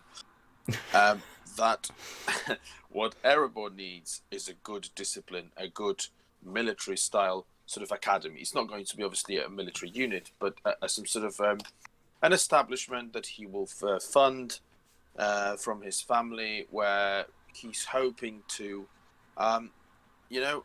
give some of the confused in his mind. So in his mind, some of the Iron Hill dwarves are a bit confused because the conflict is not a natural thing. Yes, there are disagreements, but I think, and then Gandalf inspired him to do that specifically. We need to sort of pull ourselves together. So establishing as some sort of like an academy, let's call it, that his heir will run, will give purpose for the Drove or the Iron Hills. There's a bigger sort of strategic plan for that. So hopefully he'll be able to sway them to the balance side if there's ever any conflict into the future. But let's not go too many steps ahead. Loftar is handling as a proper strategist that he is, of course, having been in the Battle of the Five Armies. And tick. Everyone drink whenever he says that. So okay, yes. So and obviously he will. He would have had a chat with Balin. I don't want to narrate that in the interest of time, but he give assurances to Lord Balin that he believes in what we have agreed on, and he wants to aid his cause of building the sort of this community together with dwarves and humans, and also making sure that when that shadow or enemy arises, they will be ready as a collective. So then, with so I can understand then. So when you say founding a military academy, is that founded in Erebor or founded in the Iron Hills? Yeah, in Erebor. So yeah, so we'll fund them. We'll funnel the money from the east as well, and whatever treasure that he may have currently, he will put towards what we would call it a sort of like paramilitary sort of institution. Is it the Lothar Youth? Well, I wouldn't go that far. That has some negative undertones, but it's to provide. Again, not military because that's strong, but then to be prepared for the war into the future. But something, for example, where you can join and go on adventures, the one like we just had over the course of so many weeks. Right, So some of the dwarves can just, they can get that support, have an axe, have a mattock, get trained a little bit, and then go on a mission. A bit like a mercenary company. Yes, but in a bit more less sort of less greedy kind of way and more of a structured. So that I guess the balance is between they're definitely not the youth because we're not young, but the balance between a mercenary and a full blown sort of military unit. He wants to draw on his spirit. No, these come on, these old dwarves. No, okay, so like it happen. So kind of like a Renaissance mercenary company. So there would be Condottieri, who would be the captain of the mercenary company, and you would enter into in the Renaissance you would enter into a contract. You contract X number of troops, X number of standard. They would have to be mustered, all that kind of stuff. So I think I get where you're at. I think you get you're at. So I can draw you a better picture using some sort of European nations and a bit closer history. So in run up to the First or Second World War, indeed, you would have sport academies, and they will recruit young men, and they will train them in shooting and in athletic sort of skills and stuff. That was all in preparation for the war that was soon to come. But obviously, everything was sort of kept on the hush side. Obviously, we don't have that hush side. Yeah, so I get you. Yeah, so the moving away from the connotations of youth movements in Nazi Germany, the concept of gym plus with a shooting range and okay. I kind of get where you're coming from. There's no ideology, behind it. It's purely to. Well, there is an ideology, isn't there? Isn't there ideology to put Berlin? Yes, yeah. So the unification, the men of the West, and that their enemy may come, and we need to be prepared to defend. Okay, I understand. So that's not something that can kind of like happen overnight, but that would be across the course of the year's end fellowship phase, and then probably would need to build a little bit from there. Yeah, absolutely. What undertaking is this? Sorry. So no, I'm just destination. I'm just to pick destination. It's not an undertaking. Right, okay. Yeah, sorry, You're just picking your destination. Yeah. Via forming a militia. Yes. That's right. So then the following morning, with a cup of tea and a sort of a Danish donut, he's written all down. For a Danish pastry. Yeah, Danish. I like it. Danish pastry. Is that right? Can that be the Danish? That's fine. I mean, go for it. Don't, in the interest of time, Matt, don't let me stop you. Yeah. Sorry. Anyway, that's that bit done. Lothar then goes home. Like I said, the witness of having witnessed all these perils, changed his mind and doesn't want to sort of withdraw from the duty as he hoped before. Yeah. He goes home to train and to prepare himself then as well for the battles. So the heir is laying the groundwork. He will come back and pick up the unit again. So standing upkeep, spending all that money, all that dosh to build a bit of a reputation in the East. Because I guess in time we will probably have to recruit. We'll probably need soldiers to be ready when and if the war comes. He can only think in those sort of simple terms. Okay, so now he's got the scent of the war coming, so we need to be clearly prepared. Yeah, the war is about 60 years away, but you know. No, he needs to be ready. He needs to be ready now. He's a prepper. Okay. Yeah, that's it. Oh, absolutely, yeah. And you should have seen his, Doomsday. Has he got a bunker full of tinned cans? Two. One in Erebor and one in sort of. Oh, I thought you meant 2 tin cans. Well, he's a shit prepper. Filled with yeah. Sorry. Anyway, yeah, like you said, in the interest of time, that's my standing upkeep. So I don't know how much I have because my You've got 2 character standing in Erebor and 2 standing in Dale, so it would be 4 treasure to maintain that standing. I don't know how much I have because the character sheet says I've got nothing. 17. Yes, thank you. So I'll spend that to maintain that, and probably invest. I mean, whatever is mine, I'll invest half in setting up some shop in Erebor, and then rest in the east. Just set up a similar. Like I said, I mean, my standard of living is Marshall. He doesn't want to raise it. He doesn't feel like he needs it. He would rather invest all that into building some sort of organization. So you're opening a shop in Erebor as well? Yeah, so there's quite a lot happening there. It would be fair to say. It's a very diverse portfolio. No. So sorry. The money is just Stop fingers and pies. For the air stuff. Right. Okay. Yeah. So there's no mechanical support for what you've just done, but I'm happy to kind of like accept the fact that there's some narration there, and that's what you're going to intend to do and such like. But yeah, okay, yeah, we'll see where it kind of goes, but there isn't any mechanical support for it. I can't remember the Undertaking found your own militia. Yeah. Well, this is just to lay the groundwork. I don't think I would have to go and do the what's it called? Hang on, where's my book? Drum up support, is that an undertaking? Yeah. Or did I dream that? No. Drum up support is. Yeah.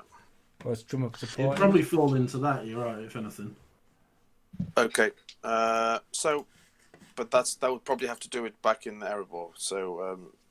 So I'll narratively, I'm more than happy. I think it's cool. I'm a big fan of this. I'm not saying it's going to work. Loftar's army.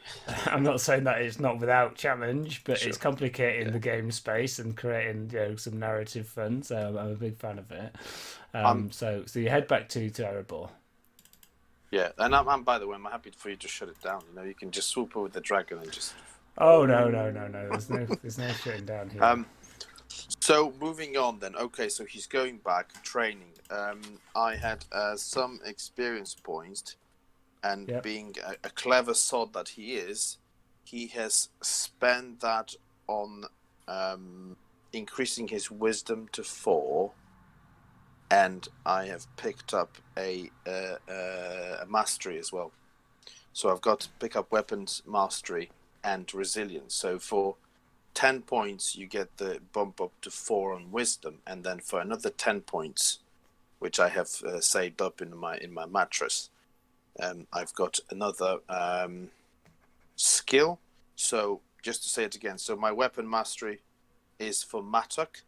All that means is I get +1 die when I'm rolling Mattock, but obviously I can only pick the best 3 results. So it's the sort of, I guess, cheaper alternative of increasing the roll.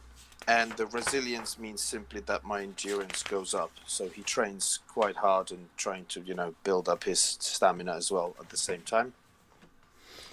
Right, okay. So how many XP did you have at the start? I had 23. 23, okay. So you're moving your wisdom to 4, and you're taking a weapon mastery with a Mattock. Yeah. And are they separate different things? Yeah, let me just get it. I've got it written down here. What are you taking with a wisdom of 4? Is mastery dice not connected with valor? The way that Joe says that means that mastery dice are connected with valor, by the way. He's the only one who knows the actual rules. So anyway, I've got the undertaking. So my undertaking will be a new fellowship undertaking. It's called Exercise Your Talent. And it says you can spend the year's end fellowship phase at home and devout cold season to train and exercise to expand their talents and reach true heroic levels. That's the Adventurous Companion at 112, page 112. Right, so Hang on, that's an undertaking though, Matt. You might want to just stick to your XP spend for now, because you go through it in steps. Okay, so I received the mastery. So I get a mastery. So whenever you increase a wisdom level, you receive a virtue. That's right. Yes. So you increase it, and so you get a virtue. So you're taking the mastery, and you're taking which mastery? So I'm taking essentially taking two of those. So one of them is resilience, which bumps my endurance by 2. Yeah. And then the other mastery is for a weapon. There's a section here on that. So to get the other mastery, how are you getting the other mastery? Because that wouldn't you have to move your wisdom up again, and you can't increase wisdom twice in the same fellowship phase? Or you're saying that the undertaking that you're gonna do gives you something? Yeah, that's kind of what I'm saying. I mean, obviously, I could be wrong, but that was my reading of it. So you get your wisdom to 4, and then you pick your mastery, and then it says here, for each mastery received through the acquisition of a new wisdom level, a hero can choose this undertaking and gain a second mastery at the cost of 10 experience points. So let me look at so which undertaking is that? Sorry. It's on page 1112. It's new fellowship phase undertaking, adventurous. Right. Adventurous companion. Yeah.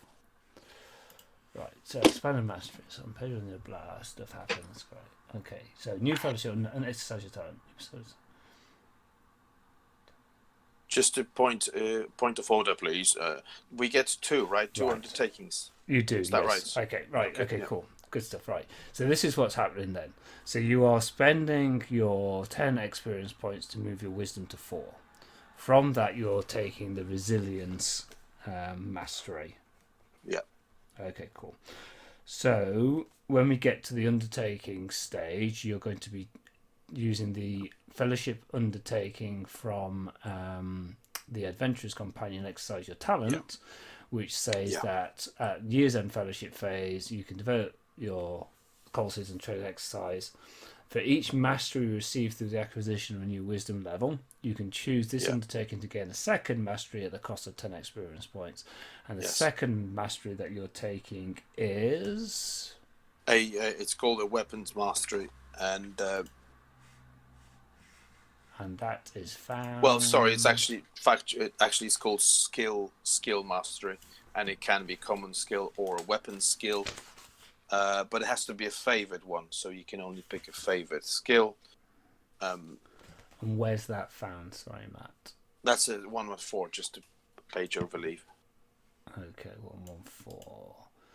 Mastery is expanded skill mastery. Add 1 mastery die to a favored skill. Skill mastery, tireless application and dedication to your preferred craft is finally bearing its fruits. Add 1 mastery die to a favoured skill, common or weapon skill. The same skill cannot be chosen twice. So you're choosing the skill mastery for the Matic favoured weapon skill. Yeah, cool. Absolutely. It's basically I'm trying to train some specific moves when I'm doing the sort of training ground stuff, making sure that I can get better hits. Because I think I've discovered that getting these critical hits, getting that edge and inflicting injury, especially with some of these birds that we've encountered, it was quite useful and life-saving actually. Because it's I used to be chop chop chop and then they're gone. Okay. This time I was just the 1 precision shot to the head and they're dispatched. So Bob's your uncle. It wasn't really precision so much as really fucking hard through the beak. Well, okay. Potato, but yeah, okay. Okay, cool. Good stuff. Okay, so you've spent your experience points. You've now got 3 experience points left, and you use when you're undertaking. So let's do the advancement points section. That's very simple. And actually, just to come in, because obviously we've, in the interest of time, I've done this full cost benefit analysis of that, and at Wisdom 4, as a true economist, at Wisdom 4, that's where you want to use that mastery, because if you do it below, it's too expensive to get that additional point. And however, when you go above that, so at Wisdom 5 and 6, it's actually cheaper, so you're saving money as you spend your experience points. But And later on in the YouTube channel on Matt's charge gen optimization in the One Ring first edition, we'll be also talking about the exponential curve XP cost and how you can best use that. Yeah. It's the marginal benefit that you get. Yeah, sorry. We'll also be talking about the utility cost and the opportunity cost of rolling dice. Yeah. I have no idea what any And of then those mean. it may be also a mention of a conjectural variation, but only for the for the ones that want to follow that.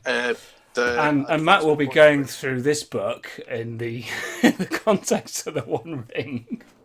I will read it page by page. And then Advancement points. swiftly follow with storytelling with data, which is how we're going to run the rest of the game. Yes. Bits of Cake is enjoying this statistical analysis of the of advancement, though. So, See, some people He's on can it. appreciate He's on that. it. Actually, that's you're that's onto good. something, Matt. You're onto something. Yeah. Well, I like I'll tell you what are the books that are holding my monitor up, right? Okay, because my monitor is lifted. It's Statistical Analysis, Advanced Macroeconomics, and Excel 2016 Bible. So, Get yourself Alien RPG. It's quite. Okay, sorry. I think that's almost it. What you really need is you need Mage the 20th Anniversary Deluxe Edition. I don't know what. I honestly, this is really mostly off topic, isn't it? Oh, absolutely. So, okay, latest book purchases. That's what I've got. Yeah, it's pretty good. By General Stanley McChrystal. Good stuff. Team of Teams. It's a good read. This might not make the YouTube cut. No, this is a Twitch only book club. Bonus behind the scenes content. Oh, are you lucky? It's how I build the military prowess of the dwarves. Anyways, I digress, as often I do. We lost Joe. Oh, I can't hear you, Ben. What about them? I'm on mute for some reason. Yeah, Joe's given up all hope. Yeah, he's out of here. Okay, my real question was were we actually expecting people to follow that? I Except for those that are following, I'm sure there weren't any. Let's move along. Last bit. Advancement points. Last bit. Yeah, sorry, that's very quick. Yeah. So Loftar spends basically, like I said, lots of money at home. He wants to raise the standing, but more importantly, he wants to inspire people, to join the fight, the enemy, when and if it comes together, and just to build the links with the free people. What? Yeah, that's okay. That's less relevant. That's the next point. So all that means is 9 points going to inspire. I'm going to be even more inspiring. So what does inspire move to? 3. It's a favored skill, so spending 9 points, that's all I have. It invests and puts me at 3. And it's a bit unlucky because I've shut the important section of the book. I'm just going to have to go here. And the last bit, presumably, is the undertakings, right? Yes. So the one of them is the mastery stuff that I mentioned. The second one is heal corruption. Yeah, so he felt a bit sort of cleansed by this experience. So while some saw it in a different way, he tries to see the positive light in what has happened, and that there is some hope, and he wants to help build that hope. And he travels back, has discussions with the elders, and then seeks, some sort of meditation equivalent for dwarves and military sort of people, dwarves, and heals corruption. So I'll just what I have to do is roll craft, and at target number 14. Oh cock. No, actually, sorry. I just saw a 1, and I was like, "Oh, here we go again." So 17 great success. Okay, so I think you gain an extra point of hope back if you get a great success. Yeah, but it's slightly less, isn't it? Because you're not in a sanctuary. I think in a sanctuary you get to roll twice. Yeah. What's that bloody I thing? mean, Hang on, I'm just. different for a sanctuary. So you're healing corruption, aren't you? So tell you, I got 4. So you get 4 on a great success. You reduce it by 4 on a great success. Well, I only had 3, so I'll just remove that instead. And So what kind of crafting are you doing? What's Levtar making? oh well, that's it's a very obvious question, Paul. But I'll entertain you with an answer. Crafting a spreadsheet. Yeah, you basic bits. it's Doing intricate making design stuff. work. Yeah, making mattocks, and how to make them more precise to hit the target and increase the damage. Perhaps a different material could be useful. Maybe a handle can be slightly improved upon with a better grip. Maybe there's a better leather that can be sort of somehow enriched to hold the hand, so the hands they're holding the mattock better. He finds it quite cleansing, quite inspiring. Just sort of sitting in a workshop with only a few sort of assistants, quietly doing their work and just relentlessly producing an item after an item, and then perhaps something else, maybe a piece of armor. But yeah, like a cleansing ritual. Morning coffee, no Danish donuts there, but go to the workshop, do your work, have a bit of a lunch, and then that's how he passes time.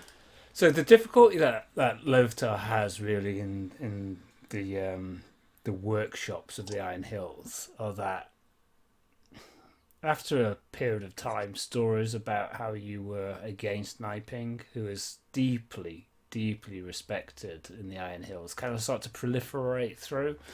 And whilst it possibly doesn't kind of, stop you from your undertaking, and it doesn't stop you from feeling centered, remembering the importance of basic tasks, having a routine and kind of a stability and that you work through, and the rigidity of the tasks, it starts to feel a little bit awkward at times, and a little bit fractious.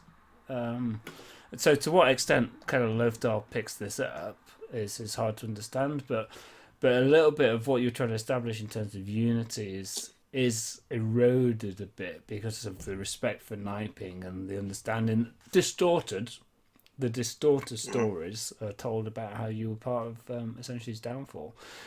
It's conveniently forgot that one of the reasons for his downfall was his own behaviours, so that kind of like gets played down a little bit. Just stepping back then to the company that you're seeking to found. What are you going to call that? What does Lothar call it? I've not. I mean, I just call them Lothar Companions, but that's just a bit lame. I could sleep on it, or we could launch a text message competition. With I think we should crowdsource it, but is Dwarf Academy kind of in the right? Yeah. Are we allowed to call it that? What, for copyright reasons? I apologise to everybody that you can't see Joe, but I'm not restarting OBS and Discord again, I'm afraid. Those two small rotating blue squares, it's fine. Yeah. Yeah, at least I'm that. Yeah. Okay. So Lothar goes off. He kind of like leaves funds and instruction to found this company of dwarves that are going to be focused upon trying to do good dwarven works with the people of Dale. Barlin's kind of like key message is about unity between mountain and city. So there's a little bit of a cult around Lothar, I imagine, at this point in time. There's a little bit, he's a big personality. People are attracted to his hard drinking, his pie eating, and his mattock wielding. He appeals to the the simpler view of the world, where things are primarily black and white, and you're one thing or the other, and if you're the other thing, you're going to get hit. So it's kind of like, well, perhaps not got the direction that you like from the crowd that you attract to start with, but you don't really know what's happening because you're kind of like in the Iron Hills and undertaking. I don't mind. Undertaking your works. Just planting those seeds. That's all I was hoping for. Yeah. And do you? I think Lothar Cult is probably the good name for the people. His organisation, the Cult of Lothar. The Cult of the Matic.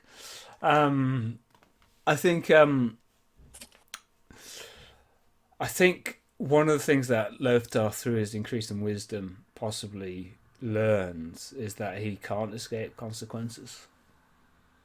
His actions do resonate through the world, and to a certain extent, I think he's possibly sees how he's moved from a bit player to being more than that, and to being in a visible position, even if it's not a leadership position, and people will copy his behaviours and will feel validated that because Lothar behaves in that way, they can feel that they can behave in that way too.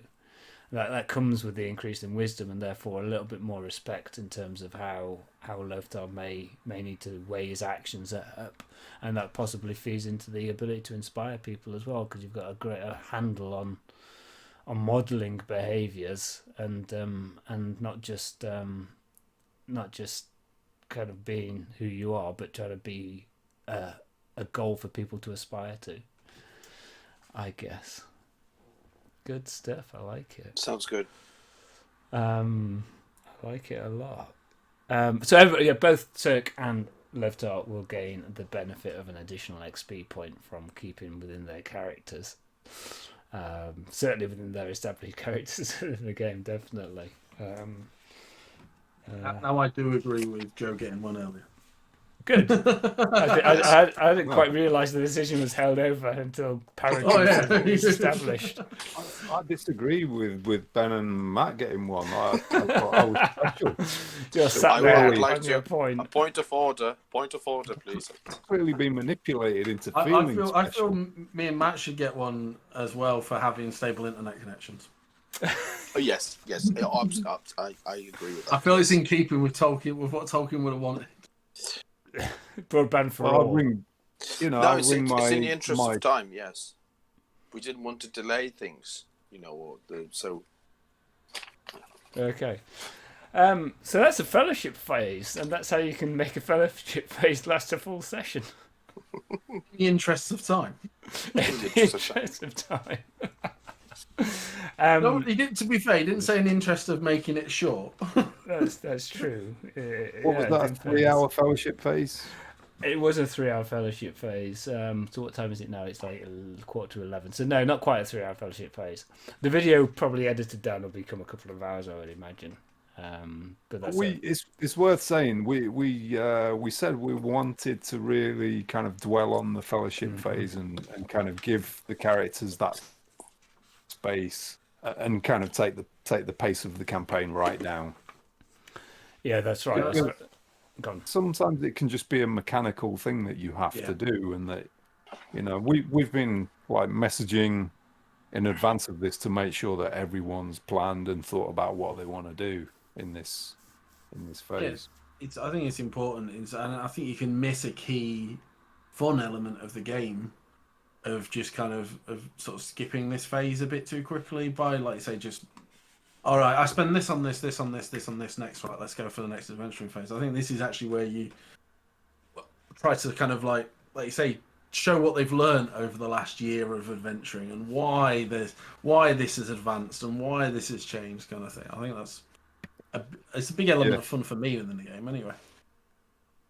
It's also good to let Paul take a step back, and if this being a massively player driven, we will drag you into the narrative, but in theory you should just sort of chill out. It worked I think quite. Doom Bunny's got it right, saying, "Well done on this phase, really great character development, except for Paul." I didn't even get very many hair-based hair-based NPCs The- in.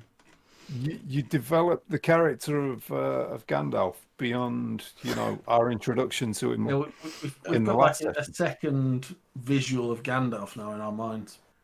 It's not just Ian McKellen. It's now Ian McKellen and you sucking a ball sweet. Well, that's right. I mean, I did phone Ian McKellen for a bit of advice, and I'm having to go back to the court because of breaking that court injunction, which What? is a bit of a downside. But The court injunction you've got against him. that's right. He's not allowed within 100 yards of me, and he's been pretty assiduous about keeping it. I have to say, it's pretty good. Thank you very much for watching. Hope you enjoy the fellowship phase. Depending upon where I edited this, you may have missed the chat where we purposefully slowed this down. Hopefully you'll get a bit from this. It'll inspire you and your characters to use this downtime window to really flesh out how they're feeling about the world, picking up some interactions with NPCs that they might have passed, and just create both the mechanical movement but also a little bit of story around that. I'm really kind of pleased and impressed with the way in which the guys worked the story through the spending of points, and we're able to kind of talk about that. And I think that the way in which Torg changed his traits to reflect how his character was growing was fantastic. Really good to kind of like see that level of usage of those undertakings. So hope you enjoyed it. Hit the like button, smash it. I think it's called. I really don't know. Let people know about us. Let people know about us. And if you want to have some chaos during the game, come and join us on Twitch, and stuff. Lovely. I also apologise that Joe is just two spinning boxes at this point in time. It is what it is. Doom Bunny says, "Matic that like button." Feels legit. Aye. Feels legit. Mat that like button like it's a giant vulture. Yeah. Cool. Thank you very much, everybody. I'm trying not to point. Yeah. Bye bye.